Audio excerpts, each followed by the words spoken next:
Rudy y yo empezaremos con una proclamación tomada de Tito, capítulo 2, versículos del 11 al 14. Porque la gracia de Dios se ha manifestado para salvación a todos los hombres, enseñándonos que renunciando a la impiedad y a los deseos mundanos, vivamos en este siglo sobria, justa y piadosamente aguardando la esperanza bienaventurada y la manifestación gloriosa de nuestro gran Dios y Salvador Jesucristo, quien se dio a sí mismo por nosotros para redimirnos de toda iniquidad y purificar para sí un pueblo propio, celoso de buenas obras. Si usted se pregunta cómo Dios se beneficiará de la historia y por qué tolera la maldad, la injusticia, el sufrimiento, etc., la respuesta es que Dios va a conseguir un pueblo para sí. Ese es su objetivo final en el presente siglo. Ahora vamos a empezar la tercera sesión de la serie poniendo el fundamento y el título es del arrepentimiento a la fe. Quiero decir desde el principio que no podemos alcanzar la fe sino por medio del arrepentimiento. Cualquier otra cosa que dice llevar a la fe es un engaño. Es imposible tener verdadera fe sin arrepentimiento. Permítanme recordarles brevemente lo que hemos estado estudiando juntos. En primer lugar, el fundamento de la fe cristiana, el fundamento en persona, es Jesucristo. Y todo el que ha de ser cristiano verdadero tiene que edificar su vida sobre ese fundamento.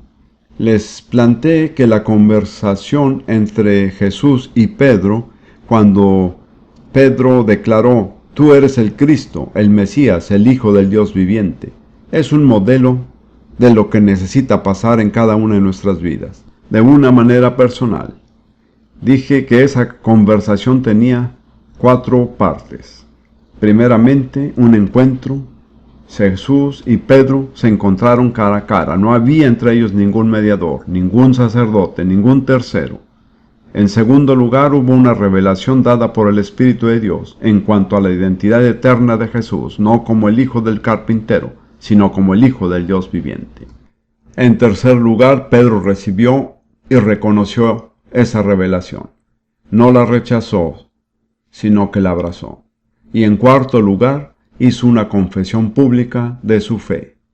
Me parece que estos son los elementos sobre los cuales tiene que estar fundada toda vida cristiana verdaderamente victoriosa. Encuentro, revelación, reconocimiento y confesión. Luego hicimos una pregunta práctica muy importante. Una vez que hemos puesto este fundamento, ¿cómo edificamos sobre él? Y en la parábola del sabio y del insensato que refirió Jesús, vimos que edificar sobre este fundamento implica primeramente reconocer que la Biblia es la palabra escrita de Dios y Jesús es la palabra viviente, y luego oír y hacer lo que dijo Jesús. De modo que edificar sobre el fundamento es oír y poner por obra lo que dijo Jesús.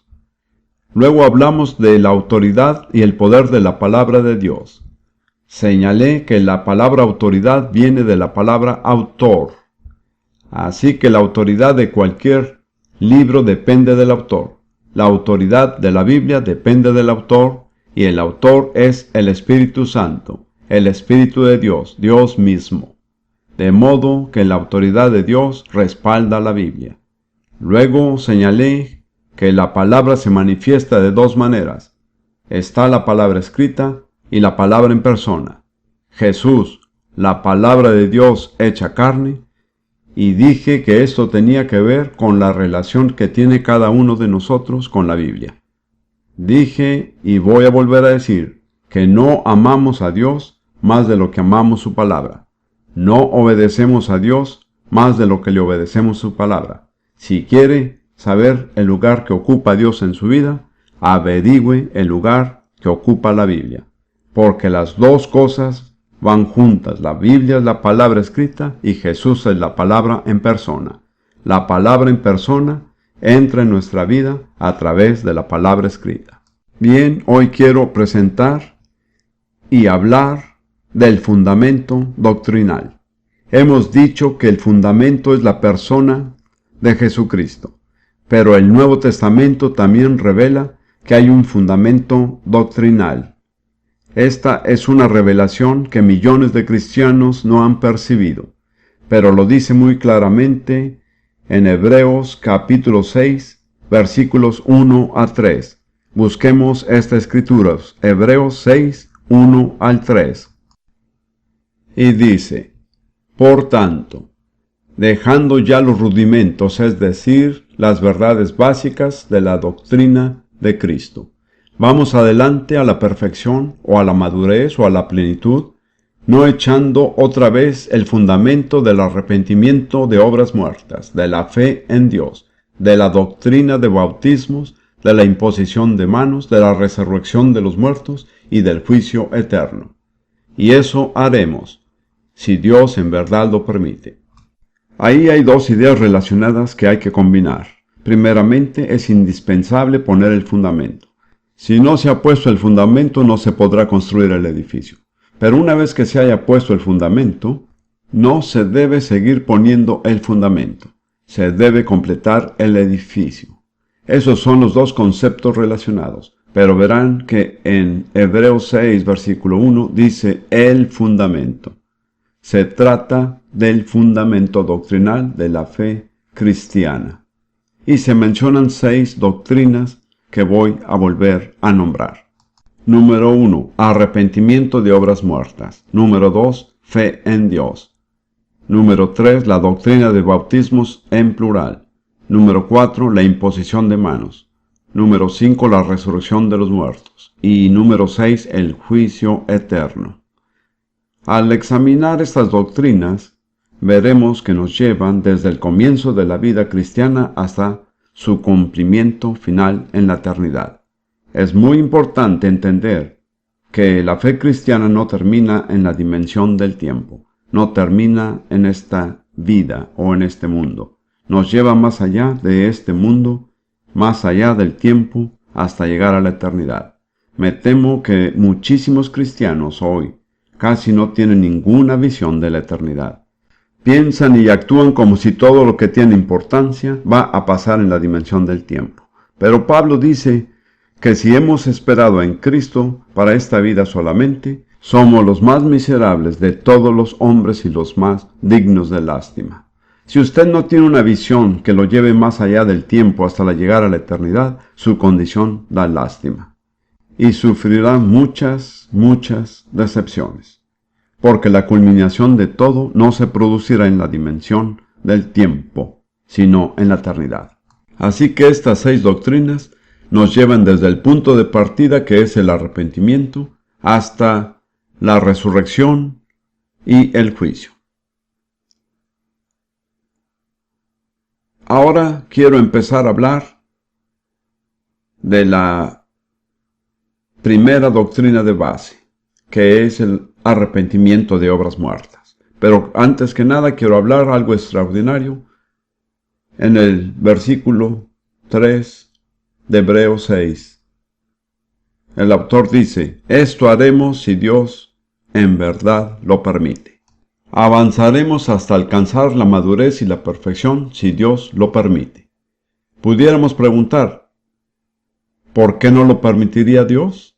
Se supone que Él desea que todos avancemos. Voy a darles una respuesta basada en el ejemplo muy sencillo de la construcción. Hoy día, en cualquier ciudad grande del mundo, para construir un edificio hay que tener un plano, hay que obtener el permiso correspondiente y tienen que aprobar el plano.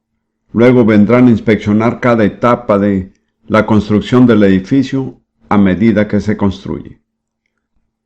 Y lo primero que inspeccionarán es el fundamento, porque saben que si el fundamento no está firme, el edificio tampoco lo estará. Si el fundamento es inestable, no se emitirá un permiso para seguir construyendo el edificio. Dios trata con nosotros exactamente de la misma manera. Él dice: necesito inspeccionar tu fundamento. Si no está puesto según los requisitos míos, no voy a darte un permiso para seguir adelante. Podemos seguir para siempre en esta etapa preliminar de la fe cristiana sin madurar, sin llegar jamás a la perfección o a la plenitud, por no haber puesto el fundamento correcto. Entonces vemos lo imprescindible que es dominar estas 6 doctrinas que constituyen el fundamento de la fe cristiana. Ahora vamos a mirar la primera, arrepentimiento de obras muertas. Primeramente, ¿qué son las obras muertas? En algunas traducciones modernas dice obras que llevan o conducen a la muerte. No me parece una interpretación correcta. A mi juicio, una obra muerta es cualquier cosa que hacemos cuando no lo hacemos en fe para Dios. Cualquier cosa que no hagamos en fe es una obra muerta. Lo único que le da vida a lo que hacemos es la fe. Tal vez usted haya asistido fielmente a la iglesia, o dado ofrendas a los pobres, o hecho oraciones, pero si no lo hizo en fe, todo eso constituye obras muertas. Tenemos que apartarnos de todo lo que no hagamos en fe. La fe es lo único que le da vida a lo que creemos y hacemos. Eso no quiere decir que usted haya vivido una vida de pecado. Simplemente no ha estado vivo para Dios, porque la fe no ha entrado en su corazón y traído la vida de Dios. Es muy importante que entendamos lo que es el arrepentimiento. El arrepentimiento no es un sentimiento. Muchas veces he visto que los predicadores tratan de crear un ambiente de emocionalismo y luego llevar a las personas a la fe en Cristo. Muchísimas veces eso lleva a la desilusión, porque cuando el emocionalismo se acaba, se quedan sin nada. Así que tenga en cuenta que el arrepentimiento, según la Biblia, no es un sentimiento, sino una decisión. No nace de las emociones, sino de la voluntad. Si podemos alcanzar la voluntad de las personas y logramos cambiarla, veremos conversiones permanentes. Muchas de las supuestas conversiones en la iglesia hoy no son permanentes, porque en realidad la persona nunca decidió cambiar. Tuvo una experiencia emocional, se emocionó y tal vez sintió mucho gozo por unas semanas o unos meses o hasta años, pero al final no tiene lo que se necesita para perseverar porque no tomó una decisión personal. Como saben, la Biblia fue escrita en 2 idiomas, el Nuevo Testamento en griego y el Antiguo Testamento en hebreo. Y en ambas lenguas hay una palabra específica para el arrepentimiento. Solo entenderemos lo que significa el arrepentimiento si lo analizamos en ambas lenguas. En griego, en el lenguaje secular, la palabra siempre se traduce cambiar de idea, cambiar nuestra forma de pensar. Entonces, y primero que todo, el arrepentimiento es cambiar de opinión en cuanto a la manera en que hemos vivido. He vivido para agradarme a mí mismo, para darme lo que se me antoja. De ahora en adelante voy a vivir para agradar a Jesús, mi Salvador. Es una decisión. Como dije anteriormente, no es un sentimiento. Es posible arrepentirse sin mostrar ninguna emoción, pero es imposible arrepentirse sin decidir cambiar. Luego, la palabra en hebreo, y esto es muy típico del pueblo judío, porque los judíos son muy prácticos. Quieren saber cuál será el resultado final. Y la palabra arrepentimiento en hebreo significa literalmente dar la vuelta. Ha estado mirando en cierta dirección, la dirección incorrecta, dándole la espalda a Dios, pero luego da media vuelta y mirando hacia Dios dice: Señor, aquí estoy, dime lo que tengo que hacer y lo haré. Entonces, al juntar estas 2 palabras tenemos un cuadro completo de lo que es el arrepentimiento. La fe no viene sino después del arrepentimiento. Todo el mensaje de la Biblia lleva el siguiente orden: arrepiéntete y cree. Hay muchas personas, y algunas están sentadas aquí, que están luchando por tener fe. En realidad no es que se les dificulte tener fe, sino que nunca han cumplido con el requisito del arrepentimiento. Es la primera de las 6 doctrinas que constituyen el fundamento. Sin esta base, su edificio será una estructura tambaleante. A través de los años he aconsejado a cientos de creyentes que han venido a contarme sus problemas personales. Después de muchas experiencias, llegué a la conclusión de que por lo menos 50% de los problemas de los verdaderos creyentes se deben a una sola cosa: nunca se han arrepentido verdaderamente. En realidad, nunca han cambiado de idea, nunca han tomado una decisión, nunca se han sometido al señorío de Jesucristo. Al tomar decisiones, todavía piensan de la siguiente forma: pues si hago esto, ¿cómo me beneficiaré? Si hago aquello, ¿cómo me beneficiaré? Cuando uno se ha arrepentido, no piensa así. Piensa más bien: si hago esto, ¿glorificará a Jesús? Si hago aquello, ¿glorificará a Jesús? De modo que hay multitudes de personas de doble ánimo, especialmente personas jóvenes, aunque no todos lo son. La Biblia dice que un hombre de doble ánimo es inconstante en todos sus caminos. No tiene un fundamento firme, así que no puede construir un edificio estable. Pues lo invito ahí mismo donde está sentado a reflexionar tranquilamente por unos minutos y preguntarse: ¿alguna vez me he arrepentido verdaderamente? ¿O todavía soy una persona de doble ánimo? El lunes mi meta es agradar a Jesús. El martes mi meta es agradarme a mí mismo. El que vive así tiene desventajas por ambas partes. Sería mejor que estuviera en el mundo y viviera para sí mismo, porque así es una persona de doble ánimo, de una doble personalidad. Ahora seguiremos hablando de lo que es el arrepentimiento. Hay una parábola que refirió Jesús que es un ejemplo perfecto de lo que es el arrepentimiento. Es la parábola que llamamos la parábola del hijo pródigo. Alguien una vez dijo que debería llamarse la parábola del padre compasivo. Recordarán el relato en Lucas 15, la mayoría de ustedes lo conocen. El hijo menor de una familia prudente decidió pedirle a su padre la parte de la herencia que le correspondía y se fue a un país lejano donde vivió perdidamente. Hizo todo tipo de cosas que eran pecado. Luego, cuando había malgastado toda su herencia, vino una gran hambre y el único trabajo que podía conseguir era apacentando cerdos. Recuerden que era judío, así que para él el apacentar cerdos era lo más despreciable que había, sin querer ofender a los que crían cerdos. Mi intención no es desprestigiarlos, pero lo cierto es que para el pueblo judío el cerdo era un animal inmundo.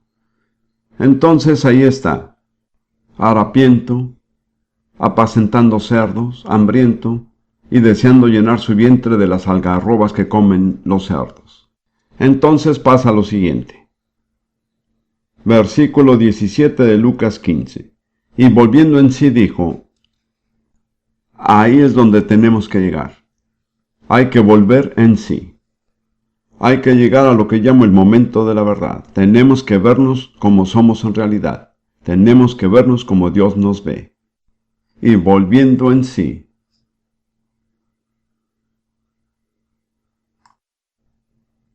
Dijo: ¿cuántos jornaleros en casa de mi padre tienen abundancia de pan, y yo aquí perezco de hambre? Me levantaré e iré a mi padre, y le diré: Padre, he pecado contra el cielo y contra ti. Ya no soy digno de ser llamado tu hijo. Hazme como a uno de tus jornaleros. Y aquí vemos los dos elementos del arrepentimiento, porque sigue diciendo: y levantándose vino a su padre. Tomó una decisión y dio media vuelta. Eso es arrepentimiento. Es tomar una decisión y llevar a cabo lo que se ha decidido. Es volver al Padre que hemos ofendido, al Dios que nos ama, y decir: he hecho un desastre de mi vida, no puedo guiar mi propia vida, te necesito. ¿Estás dispuesto a recibirme? Lo maravilloso es que él pensaba decirle al Padre que lo hiciera como uno de sus jornaleros. Pero cuando se puso en camino, el Padre estaba velando por él. Eso me parece tan hermoso. Así es Dios. Cuando empezamos a volvernos a Él, Él está velando y esperándonos. y cuando aún estaba lejos, lo vio su padre, y corrió y se echó sobre su cuello. Así es Dios. Así es el que corre hacia nosotros. Y le besó. Y nunca le permitió decir esas últimas palabras: hazme como a uno de tus jornaleros. Dijo sacar el mejor vestido y vestirle, y poner un anillo en su mano, y calzado en sus pies, y traer el becerro gordo y matar. Ese es el fruto del arrepentimiento verdadero. Vale la pena arrepentirse para recibir una bienvenida así de parte de Dios. Ese es el cuadro. Piénselo por un momento usted mismo. Volvió en sí y dijo: he hecho un desastre de mi vida. He malgastado todo lo que mi padre me ha dado. Pero voy a tomar una decisión. Voy a dar la vuelta. Y voy a volver a mi padre y pedirle disculpas. Dio la vuelta y regresó. Mediten eso. Ese es el verdadero arrepentimiento. Arrepentimiento en acción. Ahora puede haber un arrepentimiento falso, que en español le decimos remordimiento. Eso fue lo que tuvo Judas, como vemos en Mateo 27, versículo 3 en adelante. Entonces Judas, el que le había entregado, viendo que era condenado, devolvió arrepentido las 30 piezas de plata a los principales sacerdotes y a los ancianos, diciendo: yo he pecado entregando sangre inocente. Mas ellos dijeron: ¿qué nos importa a nosotros? Allá tú. Y arrojando las piezas de plata en el templo, salió y fue y se ahorcó. Judas sintió remordimiento, pero nunca cambió. En realidad, creo que había llegado a un punto donde ya no podía cambiar. En mi opinión, eso es algo muy serio. En esta vida las personas pueden llegar a un punto donde ya no pueden cambiar. Creo que el momento más importante en la vida de cualquier persona es cuando Dios empieza a mostrarle que tiene que arrepentirse. Si la persona se encoge de hombros y dice: pues no me interesa, tal vez más adelante, no hay ninguna garantía de que Dios le vuelva a hablar. El momento más crítico en la vida de cualquier persona es cuando Dios dice: arrepiéntete, estoy dispuesto a recibirte, te amo, quiero tenerte a mi lado. He meditado acerca de lo que dice la Biblia y lo que he visto en la vida de las personas. He llegado a la conclusión de que hay una sola cosa que enfurece a Dios, y es el despreciar su gracia. Él nos ofrece su gracia gratuitamente, pero si la despreciamos, Él se enoja. Hay una persona que despreció la gracia de Dios. ¿Saben cuál fue su nombre? Esaú. En Hebreos 12 habla de él. Quiero mirar un momento ese pasaje, porque en personas como nosotros hay mucho de Esaú. Debemos tener cuidado de no dejarnos guiar por esa parte de nuestro ser al momento de arrepentirnos.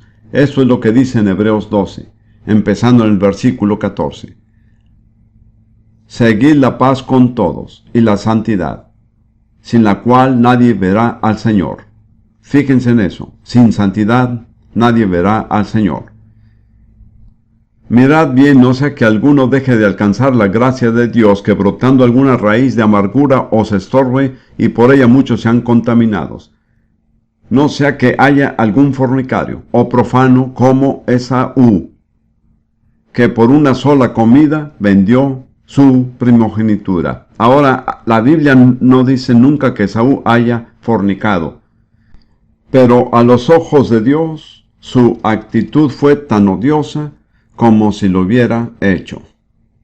¿Cuál fue su actitud?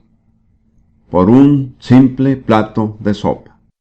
Despreció su primogenitura. Como hijo mayor, la primogenitura le pertenecía. Toda la herencia hubiera podido ser de él, pero solo porque estaba hambriento y le llegaba el aroma del delicioso potaje que Jacob había preparado. Y esto me lo imagino claramente, porque viví entre los árabes por un tiempo, y ellos preparaban exactamente lo que preparó Jacob. potaje de lentejas. Lo llaman en árabe surabit adis. Tiene un aroma delicioso que llena toda la casa. Me imagino que Esaú, volviendo de la casa, cansado, hambriento, y le llega aquel delicioso aroma, y a Jacob le gustaba negociar y dijo, mira, véndeme tu primogenitura y te doy el potaje. Supongo que Esaú pensó, ¿para qué me sirve mi primogenitura? Tengo hambre. Y que lo mejor era tomar lo ofrecido por Jacob. Y dice que Esaú despreció su primogenitura. Y Dios se enfureció bastante. Más adelante, a través del profeta Malaquías, Dios dijo, amé a Jacob y a Esaú aborrecí. Esto es algo muy serio. Si intencionalmente despreciamos la gracia de Dios y la herencia que Él nos ofrece en Jesucristo para ir en pos de los placeres temporales de este mundo, hacemos que Dios se enfurezca.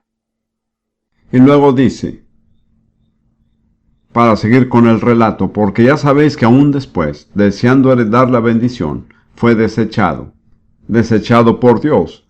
Oportunidad para el arrepentimiento, aunque la procuró con lágrimas. En griego es muy claro. En realidad no estaba buscando el arrepentimiento, sino la bendición. Pero fue rechazado porque no hubo oportunidad ni manera para el arrepentimiento. Yo creo que en esta vida una persona puede pasar por alto la oportunidad de arrepentirse y nunca poder lograrlo. Quiero instarles, ya que esto es algo sumamente serio. Hoy día, en muchas congregaciones y muchas denominaciones, se habla demasiado poco de la necesidad de arrepentirse. Pero sin verdadero arrepentimiento, nunca puede haber verdadera fe. La persona siempre tendrá una vida cristiana con muchos altibajos, un día en victoria y otro día derrotado porque no ha puesto la primera piedra del fundamento, que es el arrepentimiento. Una decisión de la voluntad para ya no agradarse a sí mismo y hacer su propia voluntad, sino volverse a Dios, ser sincero con Dios y decir, Señor, aquí estoy, dime lo que debo hacer y lo haré. Eso es arrepentimiento. Hay algunos de ustedes aquí que nunca se han arrepentido verdaderamente. Quiero plantearles que tal vez esa sea la raíz de muchos de sus problemas, de sus altibajos. Un día se sienten bien, van al culto y se gozan mucho, pero a la mañana siguiente sucede algo y se sienten abatidos. En realidad, nunca han puesto la primera piedra del fundamento. Lo que tienen es un edificio tan valiente que un día se vendrá abajo. Ahora bien, quiero recalcarles que el arrepentimiento tiene que preceder a la fe. No hay verdadera fe sin arrepentimiento. Se hace hincapié en esto en todo el Nuevo Testamento. En Mateo 3 leemos acerca del ministerio de Juan el Bautista, que fue enviado a preparar el camino a Jesús, el Mesías. Y en una palabra, ¿cuál fue su mensaje? Arrepentíos. En otras palabras, era imprescindible que hubiera arrepentimiento antes de que pudiera venir el Mesías. El arrepentimiento preparó el camino para la venida del Mesías. Hasta que no pasara por esa experiencia de arrepentimiento, el pueblo de Dios Israel no podía estar preparado para conocer a su Mesías. En Mateo 3, del 1 al 3, dice, en aquellos días vino Juan el Bautista predicando en el desierto de Judea y diciendo, arrepentíos, porque el reino de los cielos se ha acercado. Pues este es aquel de quien habló el profeta Isaías cuando dijo, voz del que clama en el desierto, preparar el camino del Señor, enderezar sus sendas. ¿Cómo preparó el camino del Señor? Llamando al pueblo de Dios al arrepentimiento. El arrepentimiento es la única manera en que podemos prepararnos para que el Señor entre en nuestro corazón y nuestra vida.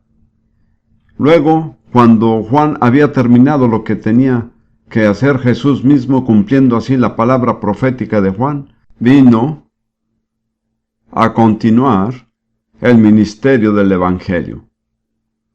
Y dice en Marcos 1, 14 y 15, después que Juan fue encarcelado, Jesús vino a Galilea predicando el Evangelio del reino de Dios, diciendo: el tiempo se ha cumplido y el reino de Dios se ha acercado. Arrepentíos y creed en el Evangelio. Arrepentíos y creer. No podemos verdaderamente creer a menos que nos hayamos arrepentido.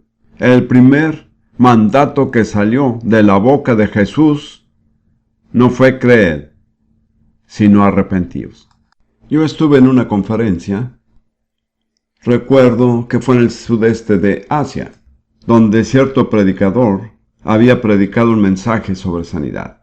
Había hablado de manera muy elocuente sobre el plan y la voluntad de Dios de sanar.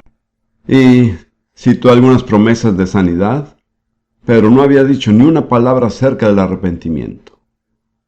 Luego hizo un llamado, y la mayoría de las personas venían de un trasfondo de idolatría y no tenían la menor idea de lo que tenían que hacer para recibir lo que Dios estaba ofreciendo. Lo sé porque yo fui uno de los consejeros, junto con Ruth. Fue una gran lección para mí. Con todas sus buenas intenciones y su hermoso lenguaje, había confundido totalmente a esas personas, al darles la impresión de que podían venir a Dios sin arrepentirse. No usó la palabra arrepentimiento ni una vez en todo el mensaje. No lo digo para criticar al predicador, solo lo digo porque aprendí una lección.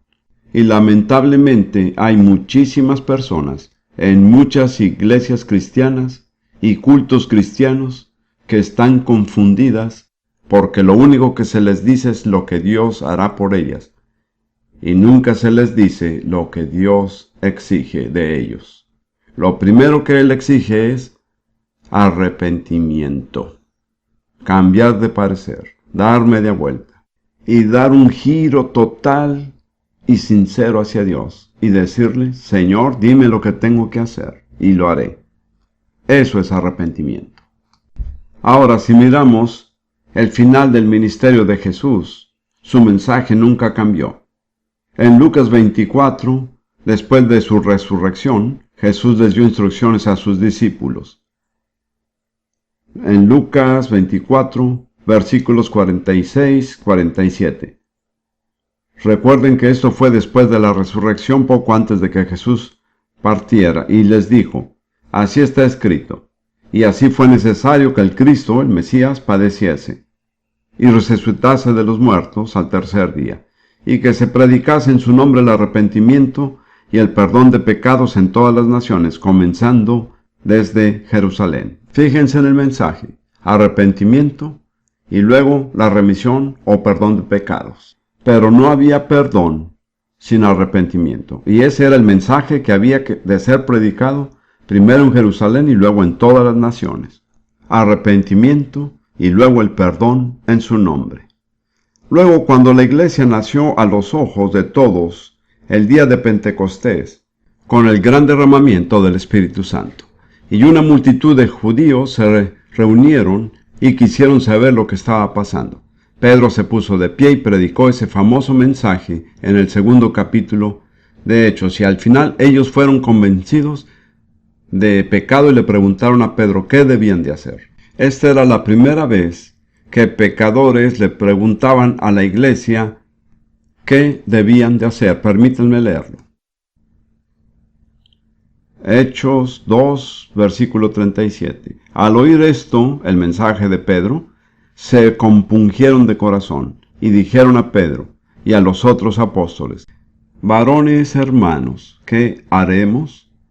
Quiero decirle que si alguna vez en su vida llega el punto donde sinceramente quiere saber lo que Dios quiere que haga y está dispuesto a obedecer, Dios le mostrará claramente cuál es su voluntad. Para Dios lo difícil no es mostrarnos lo que Él quiere, sino llevarnos al punto de querer saber su voluntad y estar dispuestos a obedecer. Y en cuanto a estas personas que estaban bajo verdadera convicción de pecado, dijeron a los apóstoles: varones hermanos, ¿qué haremos? Pedro, como vocero de Dios y de la iglesia, les dio una respuesta clara, precisa y práctica. Pedro les dijo, arrepentíos. ¿Qué viene primero? El arrepentimiento, así es. Y bautícese cada uno de vosotros en el nombre de Jesucristo para el perdón de los pecados y recibiréis el don del Espíritu Santo. Aquí hay una promesa en 3 partes. Primero, arrepentimiento. Segundo, bautismo en agua. Y tercero, recibir el Espíritu Santo. No me parece que el programa de Dios haya cambiado. Creo que eso es exactamente lo que Él quiere que los pecadores hagan hoy. Creo que ese es el mensaje que la iglesia debería estar proclamando: arrepentíos, bautizaos en agua y recibir el don del Espíritu Santo. Y donde se predica ese mensaje ocurre exactamente lo mismo que ocurrió el día de Pentecostés. La gente se arrepiente, se bautiza y recibe el don del Espíritu Santo. He visto esto muchas veces. Muchas veces cuando son bautizados al salir del agua son llenos del Espíritu Santo. ¿Por qué hemos de suavizar el mensaje? No tenemos autoridad para hacerlo. Solo tenemos autoridad para proclamar el mensaje del Nuevo Testamento. Arrepentíos, bautizaos en agua y recibid el Espíritu Santo. Cuando nosotros llevamos el mensaje, Dios da la respuesta. No es Dios quien ha cambiado, ni tampoco el mensaje, sino que en muchos casos es la iglesia que ha cambiado. Y permítanme decir algo que tal vez los asombre, pero desde el libro de Hechos en adelante, no he podido encontrar ni una persona que recibiera la salvación en Jesús sin ser bautizada en agua. Busquen para ver si encuentran a alguien, porque Jesús dijo: el que creyere y fuere bautizado, será salvo. ¿Qué derecho tenemos nosotros de omitir las palabras "y fuere bautizado"? La salvación consiste en creer y ser bautizado, y cuando una persona hace eso, puede recibir el Espíritu Santo. Ese es el mensaje de la iglesia. Dios nunca ha querido que cambie. Luego miremos el ministerio de Pablo, el gran apóstol a los gentiles. Miremos lo que dice en el libro de los Hechos. Primero que todo, Pablo se fue a Atenas, que era una ciudad muy intelectual e idólatra. Terminó predicándoles. No creo que tenía la intención de hacerlo, pero ellos querían saber cuáles eran sus creencias y se los dijo. Y concluye su mensaje en Hechos 17, versículo 30 en adelante, hablando del tiempo que ellos llevaban viviendo en idolatría e ignorancia de Dios. Y les dice: pero Dios, habiendo pasado por alto los tiempos de esta ignorancia, ahora manda a todos los hombres en todo lugar que se arrepientan. Esto es muy claro. Dios ahora manda a todos los hombres en todo lugar a que se arrepientan. No quede excluido nadie en ningún lugar. Eso es lo que Dios exige de toda la humanidad. Él está dispuesto a pasar por alto el pasado si nos arrepentimos. Y luego dice: por cuanto Dios ha establecido un día en el cual juzgará al mundo con justicia por aquel varón a quien designó, dando fe a todos con haberle levantado de los muertos. Fíjense también en otro aspecto de la predicación de los apóstoles que muchas veces se omite. Jesús no es solo el Salvador, sino también el juez. Él desempeña el trabajo de juez tan eficiente y cabalmente como la de Salvador. Si no lo conocemos como Salvador, no lo conoceremos como juez. Repito, esto se omite tan frecuentemente que la gente habla del Salvador pero nunca menciona al juez. En realidad, en su mensaje a los hombres de Atenas, Pablo nunca mencionó al Salvador, no habló sino del juez. Les diré algo: si las personas supieran que un día serán juzgadas por Jesús, vivirían de una manera muy diferente. Hoy día en muchas ramas del cristianismo hay un cierto descuido y una falta de temor a Dios porque no hemos querido hacerle frente al hecho de que Jesús no es solo el Salvador, sino también el juez. Dios ha establecido un día en el cual juzgará al mundo con justicia. ¿Cómo seremos juzgados? Con justicia. Según la rectitud de nuestras vidas, de lo que hayamos hecho. No tiene nada que ver con nuestra denominación, nacionalidad o nivel social. Seremos juzgados únicamente según la rectitud de nuestras vidas. En la primera epístola de Juan, Juan dice que toda injusticia es pecado. Es como si quisiera saber lo que significa torcido. No soy experto en geometría, pero le mostraría una línea recta y le diría que toda línea que difiere de ella es torcida. Tal vez la diferencia sea de 1 grado o tal vez sean 90 grados, pero no es recta. Toda injusticia es pecado. Todo lo que no es justo es pecado. No hay tercera categoría. He observado que para muchísimos creyentes hoy día existe una tercera categoría. Dicen, eso no es bueno, pero tampoco es pecado. Para Dios esa otra categoría no existe. Todo lo que no es bueno y justo es pecado. Luego leemos más adelante en Hechos 20 lo que dice Pablo acerca de su ministerio en Éfeso, donde tuvo más éxito que en cualquier otro lugar. Está hablando a los ancianos de la iglesia en Éfeso porque está por dejarlos y les dice que nunca más lo volverán a ver en esta vida, y en su mensaje vemos el amor que les tiene. En los versículos 20 y 21 dice acerca de su ministerio en Éfeso: y como nada que fuese útil he ruido de anunciaros. Muchas veces he meditado acerca de esa frase, nada he ruido. Da a entender que el predicador pudiera ser tentado a no predicar toda la verdad, ya que al hacerlo pudiera constarle su posición social. Al que es ministro en una denominación, pudiera costarle su posición dentro de la denominación. Al que es un personaje conocido en la sociedad, pudiera costarle su popularidad. Así que Pablo dice, lo pensé bastante y decidí que nada iba a influir en mí para que dejara de predicar el mensaje completo. Y como nada que fuese útil he ruido de anunciaros y enseñaros públicamente y por las casas. Me gusta eso. Su mensaje no cambiaba. Ya fuera una reunión grande o una reunión de casa, seguía siendo el mismo mensaje. ¿Cuál era? Testificando a judíos y a gentiles acerca del arrepentimiento para con Dios y de la fe en nuestro Señor Jesucristo. ¿Qué viene primero? ¿La fe o el arrepentimiento? El arrepentimiento. El arrepentimiento para con Dios. Señor, lo siento, he sido un pecador. He guiado mi propia vida. Luego, la fe en Jesucristo. Jesús, creo que tú tomaste mi lugar.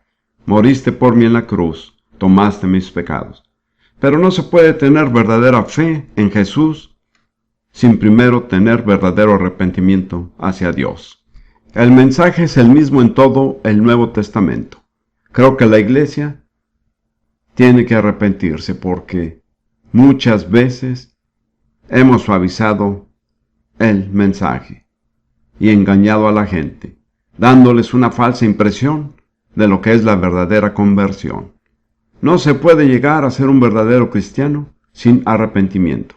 Sin arrepentimiento no hay fe. La Biblia dice que todos, en todo lugar, tienen que arrepentirse. ¿Pudiéramos preguntar por qué todos en todo lugar? Permítanme darles una respuesta tomada del libro de Isaías 53, versículo 6. Dice lo siguiente: todos nosotros nos descarriamos como ovejas. Cada cual se apartó por su camino. Pues este es nuestro problema. Tal vez no hayamos sido ni asesinos, ni idólatras, ni ladrones y ni siquiera hayamos mentido, pero todos hemos cometido una falta. Nos hemos apartado por nuestro propio camino. Nuestro camino no es el camino de Dios. Esto es algo que todos tenemos en común, sin importar nuestros antecedentes denominacionales o raciales. Cualquiera que sea el color de nuestra piel, todos nos hemos apartado por nuestro propio camino. Y luego dice, mas Jehová cargó en él, en Jesús, el pecado de todos nosotros. Iniquidad es una palabra muy fuerte.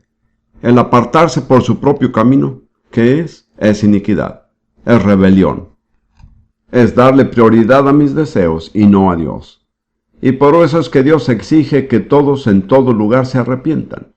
Todos nos hemos apartado por nuestro propio camino. Todos hemos hecho nuestra propia voluntad. Nos hemos agradado a nosotros mismos sin incluir a Dios en nuestros planes. Dios dice, te aceptaré, te perdonaré, basado en lo que Jesús hizo, si te arrepientes. En eso radica todo, arrepentimiento. Ahora bien, quiero decir que el arrepentimiento proviene de Dios. Todo lo bueno nace de Dios. Siempre dependemos de la gracia de Dios. Aparte de su gracia, aparte del mover de su espíritu, no podemos arrepentirnos. Esto sale a relucir tan claramente en el Salmo 80. La misma frase ocurre 3 veces en este salmo. En la versión que yo tengo, dice en el versículo 3, oh Dios, restáuranos, haz resplandecer tu rostro, y seremos salvos. Pero donde la traducción dice restáuranos, en hebreo dice, haznos volver. En otras palabras, haz que nos arrepentamos. Eso se repite 3 veces. En el versículo 3 dice, haznos volver, oh Dios, y seremos salvos. En el versículo 7, haznos volver, y seremos salvos. Versículo 19, haznos volver, Señor, y seremos salvos. ¿Entienden? No podemos arrepentirnos a menos que Dios nos haga volver. La acción de volvernos la inicia Dios. Por eso es que el momento en que Dios empieza a volvernos es un momento vital en nuestra vida. Porque si no le hacemos caso y nos apartamos, no podremos arrepentirnos por nuestra propia cuenta. Dependemos de Dios para que Él produzca el arrepentimiento. Luego en el libro de Lamentaciones, capítulo 5, versículo 21. Lamentaciones expresa el dolor de Jeremías por la destrucción de Jerusalén debido a su rebelión constante contra Dios. Dice en Lamentaciones 5:21, y en esa traducción dice, vuélvenos a ti, que es la misma palabra que se usa en el Salmo 80. Vuélvenos, oh Jehová, a ti y nos volveremos. Dice, vuélvenos y nos volveremos. Esto es algo sumamente serio. No podemos volvernos a menos que Dios empiece a volvernos. Por eso es que este es un momento tan delicado en cada vida. Sé de un joven que fue mi compañero en el ejército. Cuando me salvé, él fue el único testigo. Él sabía que mi vida había cambiado. Y más adelante, en la misma unidad, empecé un estudio bíblico. Sentía que tenía que hacer algo. No tenía idea de cómo dar un estudio bíblico, cómo empezar. Me dije, empieza con el Nuevo Testamento. ¿Dónde se empieza? En el capítulo 1, así que empecé con la genealogía de Jesús. Seguí con el estudio y asistían unos 4 o 5 soldados. Estábamos en el desierto del norte de África. Luego este amigo mío, y en realidad era un amigo íntimo, vino y me dijo, disculpa amigo, pero no voy a seguir asistiendo a tus estudios bíblicos. Yo le pregunté, ¿por qué no? Él me dijo, porque sé que si sigo asistiendo voy a convertirme. Años después, lo vi en circunstancias totalmente diferentes. Era la persona más miserable que conocía. Me suplicó que lo ayudara. Hice todo lo que yo pude. Yo tengo mucha experiencia en cuanto a guiar a las personas al Señor, pero no pude ayudarlo. Ayudé a su esposa y fue salva. No sé cuál fue su fin, pero qué advertencia para mí. Ustedes creen que pueden volverse cuando quieran y decir, Dios, estoy ocupado ahora, pero regresa más tarde. No puede hacer eso. Cuando Él quiso volverse, no pudo hacerlo. No digo que nunca pudo arrepentirse, pero no sé cómo habrá terminado. Pero fue una tremenda lección para mí. No le convenía aceptar la salvación en el momento en que Dios le hablaba. Y cuando él quería la salvación, Dios no le habló. ¿Quién sabe cómo habrá terminado? Ahora, la Biblia dice que cuando no hay arrepentimiento, hay una sola alternativa. Eso lo dice Lucas 13. Los primeros versículos que hablan del ministerio de Jesús. En este mismo tiempo estaban allí algunos que le contaban acerca de los galileos cuya sangre Pilato había mezclado con los sacrificios de ellos. Parece que Pilato los había ejecutado mientras estaban ofreciendo un sacrificio. Uno pensaría que les haría contado a su favor. Respondiendo Jesús dijo, ¿pensáis que estos galileos, porque padecieron tales cosas, eran más pecadores que todos los galileos? Os digo, no.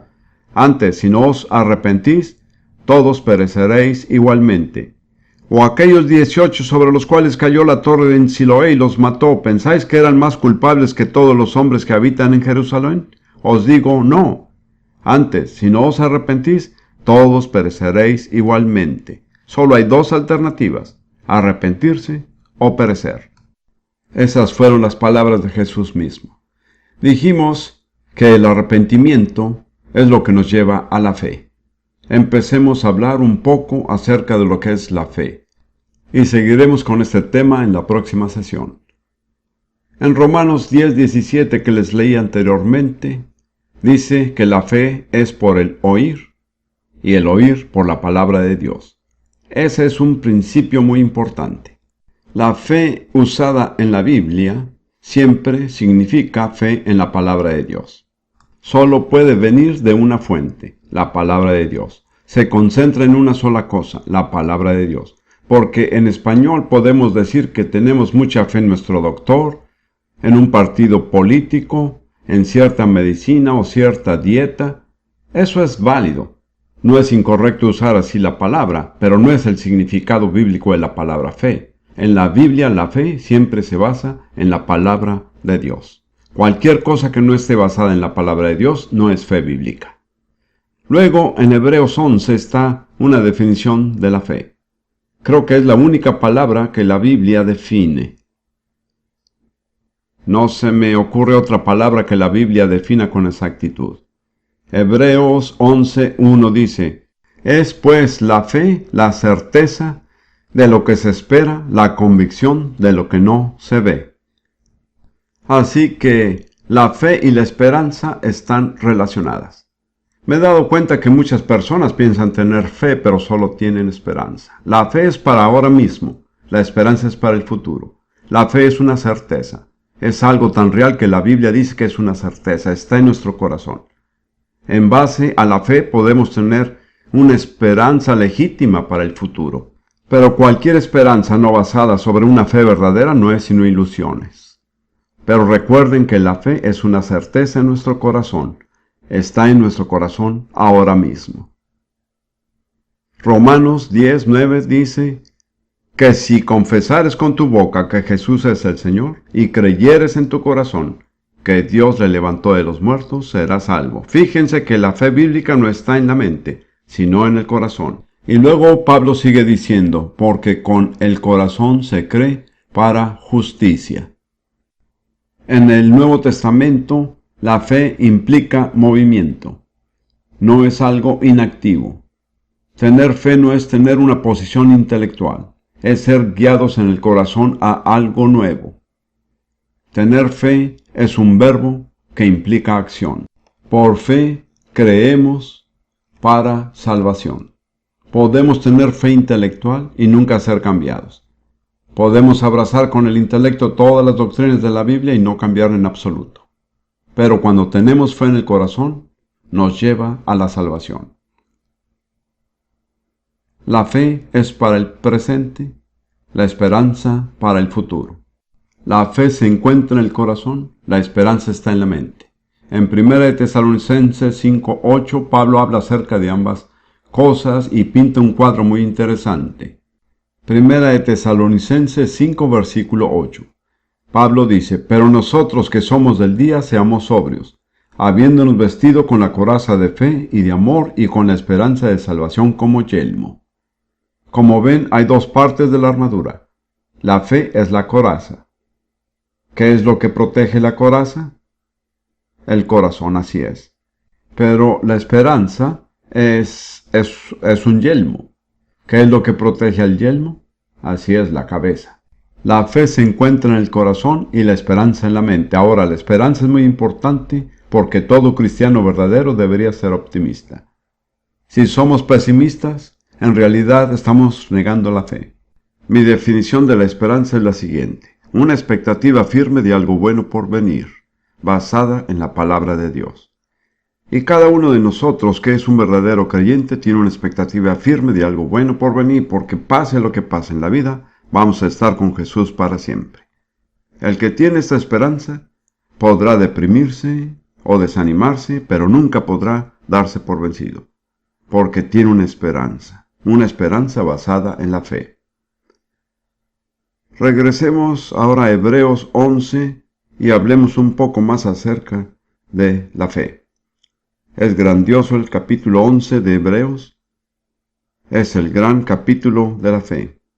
En Hebreos 11, versículo 3, dice: por la fe entendemos haber sido constituido el universo por la palabra de Dios, de modo que lo que se ve fue hecho de lo que no se veía. Es muy importante entender que la fe nos vincula a lo invisible. La fe no se basa en lo que vemos.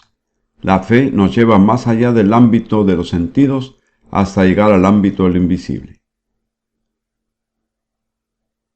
Y en 2 Corintios 5:7 Pablo dice: porque por fe andamos, no por vista.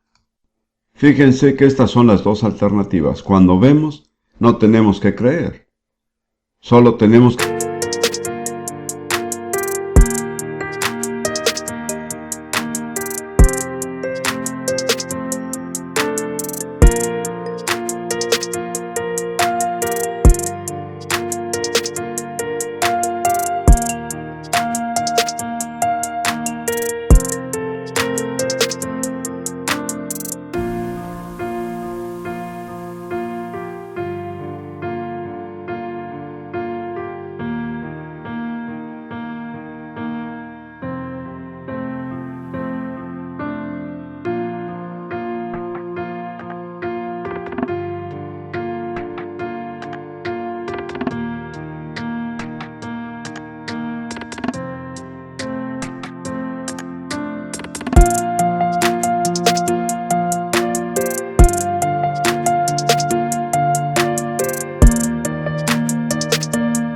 creer cuando no vemos.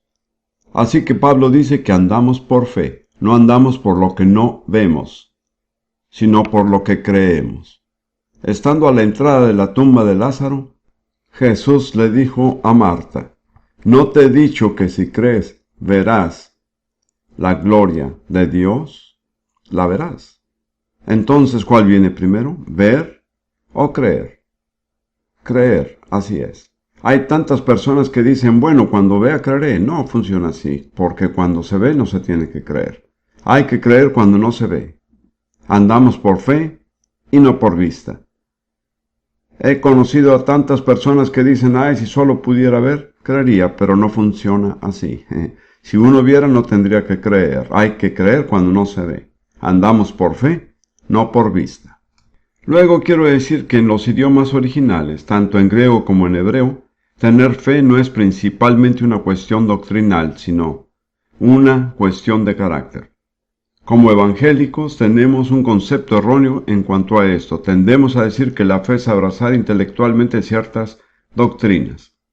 Pero ante todo, la fe es una cuestión de carácter. Tanto emanao en hebreo como pistos en griego quieren decir ante todo fidelidad, lealtad y compromiso. Jesús dijo a sus discípulos: vosotros sois los que habéis permanecido conmigo en mis pruebas. Esa es la fe. Es permanecer con Jesús. Es tener un compromiso con una persona. Cuando confesamos nuestra fe, Jesús viene a ser nuestro sumo sacerdote. Hebreos 3, versículo 1 dice: considerad al apóstol y sumo sacerdote de nuestra profesión, Cristo Jesús. Recuerden eso, es sumamente importante. Jesús es el sumo sacerdote de nuestra confesión. Si confesamos nuestra fe, Él es nuestro sumo sacerdote. Si nos callamos, Él no puede serlo. Por eso es que es tan importante confesar nuestra fe. Y luego en Hebreos 4, versículo 14 dice: por tanto, teniendo un gran sumo sacerdote que traspasó los cielos, Jesús el Hijo de Dios, retengamos nuestra profesión. Confesamos, somos probados, pero retenemos nuestra confesión. Jesús es nuestro sumo sacerdote siempre y cuando la retengamos. Pero en Hebreos 10 nos lleva un paso más allá. Hebreos 10:21 dice, y teniendo un gran sacerdote sobre la casa de Dios. Versículo 23. Mantengamos firme sin fluctuar la profesión de nuestra esperanza. Fíjese que hemos avanzado de la fe a la esperanza. Tenemos una esperanza que está basada en nuestra fe, confesamos nuestra fe y también confesamos nuestra esperanza. Dice, sin fluctuar. ¿Por qué creen que dice esto? ¿Por qué dice sin fluctuar? ¿Por qué se nos exhorta a retener la profesión de nuestra fe? Es porque habrá muchas potestades que se nos opondrán. Habrá muchas presiones, muchas cosas que tratarán de desanimarnos y socavar nuestra fe.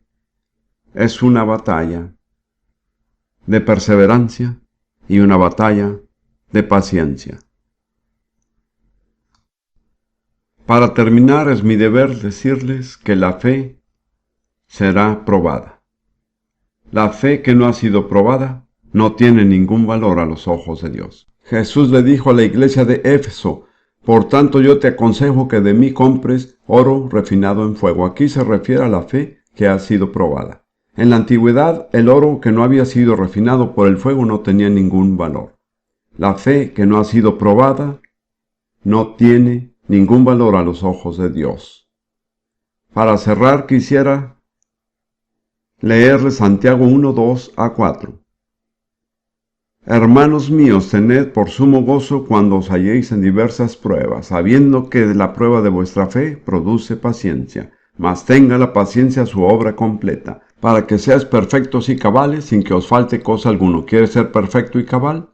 Debe permitir que la paciencia tenga su obra completa. Esa es la prueba que tiene que pasar. Y en otro sitio Pedro dice, para que sometida a prueba vuestra fe, mucho más preciosa que el oro, el cual aunque perecedero, se prueba con fuego, se hallada en alabanza, gloria y honra cuando sea manifestado Jesucristo. Y permítame decirles una cosa más, que tal vez no desearían oír.